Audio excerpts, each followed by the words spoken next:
সত্যি এমন মিষ্টি ক্লায়েন্ট যদি পাওয়া যায় না, কাজ করে ভীষণ ভালো লাগে। এই ক্লায়েন্টটা আমার ছিল 22 এপ্রিলের। আর এত এত এত মিষ্টি আর এত কোঅপারেটিভ ছিল, কি কি বলবো, আর বলার বাইরে। ও পুরোটা আমার ওপরে ছেড়ে দিয়েছিল, শুধু বলেছিল দিদি আমার লিপস্টিকটা একটু ডার্ক পরিয়ে দিও।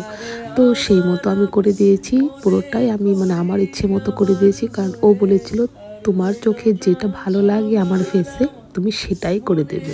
আর আজকাল তো সেরকম হ্যাভি কলকা করেও না, ও বলেছিল বেশি হ্যাভি কলকা করবে না, হালকার মধ্যে রেখে দেবে।